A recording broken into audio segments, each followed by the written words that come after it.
మొన్న నాకు అర్థం కాలేదు సార్. వాళ్ళు అక్కడ కూర్చొని ఓఎల్ఎక్స్ గుంపు అంతా కాంగ్రెస్ వాళ్ళు కూర్చొని 543 దగ్గర కన్ఫైన్ చేయండి, అందులోనే 33% ఇవ్వండి ఉమెన్ కానీ ఏంటిది వాళ్ళు మీరు 540లో 33% ఇస్తే ఎన్ని సీట్లు మ్యాడ్ అన్నట్టు అనిపించింది. ఆర్ 840 ఇచ్చి 33% ఇస్తే ఏమైంది? ఇదే రాహుల్ గాంధీ పేట్రియాకి గురించి నిన్న మాట్లాడారు. ఉమెన్స్ రైట్స్ ఉంది, మీరు రైట్స్ అడగాలని. మళ్ళీ మీరే వాళ్ళకి రిజర్వేషన్ ఇవ్వట్లేదు. 840 ఉంటే వాళ్ళకి ఎక్కువ సీట్లు వస్తాయి, 540 ఉంటే వాళ్ళకి తక్కువ సీట్లు వస్తాయి వాళ్ళకి. ఓకే, ఈజ్ కాంట్రడిక్టింగ్ హిమ్సెల్ఫ్ అన్నమాట. ఎనీవే, ఇప్పుడు జరిగే దాంట్లో అది సెపరేట్గా డిబేట్ చేయదు. అది చాలా ఇంట్రెస్టింగ్ సిచ్యువేషన్ ఒకటి రాబోతుంది. దానికి కావాలంటే ఒక చిన్న హైలైట్ ఇవాళ ఇస్తాను మీకు. ఇప్పుడున్న మోదీ గారు ఆఫర్ తీసుకుంటే, మనం డీటెయిల్గా రేపు డిబేట్ చేద్దాం. ఇప్పుడున్న ఆఫర్ తీసుకుంటే మోదీ గారు ఏమన్నారు, అమిత్ షా గారు ఏమన్నారు, ఇప్పుడున్న సీట్లకి 50% పెంచుతాం ప్రతి స్టేట్కి, ఎవరికి ప్రాబ్లం ఉండకూడదు.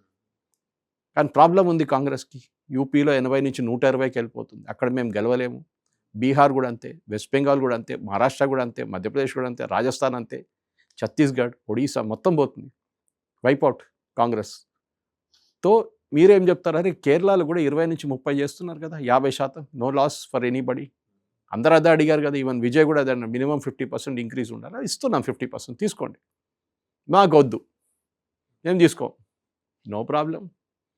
మోదీ గవర్నమెంట్ ఏమంటారు, 2026కి డీలిమిటేషన్ చేయాల్సింది కంపల్సరీగా. ఎందుకంటే చట్టం అప్పుడు వాజ్పేయి గారు 5 ఏళ్ళు అవ్వట్లేదు సార్, 5 ఏళ్ళు దాటింది. 71 తర్వాత డీలిమిటేషన్ జరగలేదు. సో దాన్ని అప్పుడప్పుడు ఫ్రీజ్ చేసుకుంటే అసెంబ్లీలకు జరిగినట్టున్నాయి సార్. అసెంబ్లీలు కొన్ని జరిగినాయి, ఎందుకంటే మాకు ఆంధ్రప్రదేశ్ జరిగింది. ఈవెన్ ఇక్కడ కూడా మీరు రాజశేఖర్ రెడ్డి గారు కార్వాన్ మార్చేశారు మొత్తం. దాంతో ముందు ఇంత సీట్లు ఉమ్మడి ఆంధ్రప్రదేశ్. ఇప్పుడు జరిగేది ఏంటంటే, దాని తర్వాత డీలిమిటేషన్ కమిషన్ పెట్టాల్సి వస్తుంది గవర్నమెంట్కి. ఒక సెంట్రల్ కమిషన్ ఉంటుంది, స్టేట్ కమిషన్స్ ఉంటుంది. స్టేట్ కమిషన్స్ ఒక 3 స్టేట్లు కవర్ చేసుకుంటారు, 4 స్టేట్లు కవర్ చేసుకుంటారు. సెంట్రల్ కమిషన్ ఒకటి ఉంది, రిటైర్డ్ సుప్రీంకోర్టు జడ్జి వీళ్ళందరూ. రేపు జరగబోయేది ఏంటంటే చాలా ఇంట్రెస్టింగ్గా, స్టేట్ కమిషన్స్ అందరు కలిసి రికమెండ్ చేస్తారు, ఒక నంబర్ ఇస్తారు, సెంట్రల్ కమిషన్కి ఇస్తారు. వాళ్ళు కొంచెం చూసుకొని అక్కడిక్కడ చూసుకొని ఓకే అప్రూవ్డ్ అంటారు. 840 అప్రూవ్డ్. దాంట్లో యూపీకి ఇప్పుడు 80 నుంచి 40 కలుపుకుంటే 120 ఇస్తున్నాం. యూపీకి 200 సీట్లు ఇస్తున్నాం. అప్పుడు ఏడు వాళ్ళండి అప్పుడు కాంగ్రెస్ వాళ్ళే. And you cannot challenge that.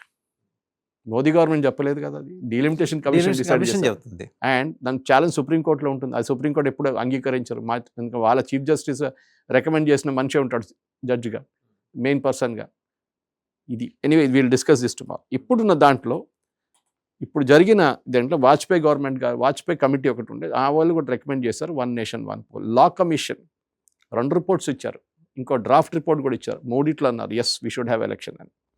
Parliamentary committee ఒకటి పెట్టారు, వాళ్ళు కూడా అన్నారు ఎస్ ఎలక్షన్ జరగాలని. కాంగ్రెస్ ఇప్పుడు ఎందుకు దాన్ని వ్యతిరేకిస్తారో అర్థం కావట్లేదు. ఎందుకంటే వాళ్ళు, నేను చెప్పాను 67 దాకా ఉండేది, ఇప్పుడు సడన్గా మీకేం ప్రాబ్లం, మీకేంటి భయం ఇది సింపుల్. ఇటువైపు ఒక ఈవీఎం ఉంటుంది స్టేట్ అసెంబ్లీది, ఇటువైపు ఒక ఈవీఎం ఉంటుంది లోక్సభ. రాహుల్ గాంధీ గారి నాయనమ్మ ముత్తాత చెప్పింది ఆయన అక్కర్లేదు అంటున్నాడు. ఇక్కడ ఒక ఈవీఎం ఉంటుంది స్టేట్ అసెంబ్లీది, ఇక్కడ ఒక ఈవీఎం ఉంటుంది లోక్సభది. మెంటలీ మీరు first of all voter confuse అయిపోతారు. ఓకే, ఎందుకంటే వాళ్ళు ఒక ఓటింగ్ ప్రెస్ చేయడానికి వాళ్ళు అది ఇక్కడ చూసి ప్రెస్ చేస్తారు. ఇక్కడ రాగానే గులాబీ కనిపిస్తుంది, కట్టు ఇక్కడ గులాబీ, కమలం గుర్తు ఇక్కడ, కమలం గుర్తు ఇక్కడ కట్టేస్తారు, అంతే అయిపోయి. అది భయం కేసీఆర్కు ఉండే, దానికోసం ఆయన ప్రీపోన్ చేసుకున్నాడు ఎలక్షన్. చూడండి అప్పుడు కూడా ఐరన్ ఏంటి, లాస్ట్ ఎలక్షన్ కేసీఆర్ కూడా ఓడిపోయింది అనుకోండి పార్టీ, దాంట్లో బీజేపీకి 8 సీట్లు వచ్చినాయి అసెంబ్లీలో. అంటే ఎన్ని లోక్సభ సీట్లు రావాలి వాళ్ళకి, మ్యాక్సిమం 2, ఒక దాంట్లో 6 ఉంటుంది కదా. సో మనం ఒక డిస్కౌంట్ ఇచ్చి 2 అని పెట్టుకుందాం. ఒక్కొక్క పార్లమెంట్ సెగ్మెంట్ కింద 2 అనుకుంటే, లేదు స్టేట్ అసెంబ్లీలో 8 వచ్చినాయి. 8 వచ్చినాయి. సో 8కి మీకు లోక్సభ కన్వర్ట్ చేస్తే 1 సీటో 2 సీటు, 1 2, అక్కడ వాళ్ళకి 8 వచ్చినాయి. అప్పుడు ఆలోచించండి, కేసీఆర్ వాజ్ కరెక్ట్. ఆ 8 వస్తే ఇక్కడ కూడా ప్రెస్ చేస్తే ఒక 48 సీట్లు అని బీజేపీకి వస్తుండే అసెంబ్లీలో. ఎందుకంటే మీరు ఒక ఎడ్యుకేటెడ్ ఓటర్ కూడా కన్ఫ్యూజ్ అయిపోతాడు. మీరు ఎంత స్ట్రాటజీగా వచ్చి ఆలోచించి నేను ఇక్కడ ఈ క్యాండిడేటు నేను చూసి, మీకు టైం ఉండదు. ఇక్కడ ప్రెస్ చేస్తారు వెళ్ళిపోతారు. ఇది ప్రాబ్లం. ఇంకొక చట్టం ఏంటంటే, ఇదంతా అయినాక 100 రోజుల లోపల లోక్సభ స్టేట్ అసెంబ్లీ అన్నీ అయిన తర్వాత 100 రోజుల లోపల లోకల్ బాడీ ఎలక్షన్స్ జరగాలి. ఏది Panchayat and municipal corporations. So that మీకు వితిన్ 6 months అన్ని ఎలక్షన్స్ అయిపోతాయి. ఇంకా 4.5 సంవత్సరాలు మీరు పరిపాలించవచ్చు. మీకు ఏ మోడల్ కోడ్ ఆఫ్ కండక్ట్ లేదు, బడ్జెట్ రెస్ట్రిక్షన్స్ లేదు, ఖర్చులకు రెస్ట్రిక్షన్ లేదు, మీరు ఏమైనా చేసుకోవచ్చు. ఇప్పుడు ఏమవుతుంది, బడ్జెట్ రెస్ట్రిక్షన్స్ పెడతారు, మోడల్ కోడ్ ఆఫ్ కండక్ట్, మీరు ఖర్చు పెట్టలేరు, మేజర్ డిసిషన్స్ తీసుకోలేరు.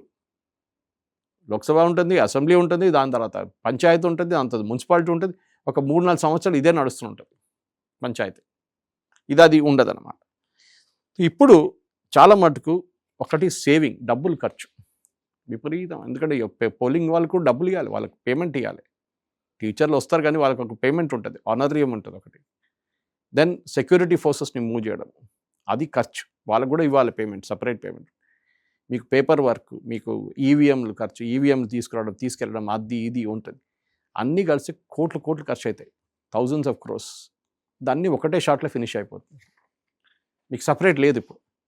సో 1 nation 1 election అనేది చాలా మంచి కాన్సెప్ట్, ఎస్. కానీ స్టాండర్డైజేషన్ జరగాలి.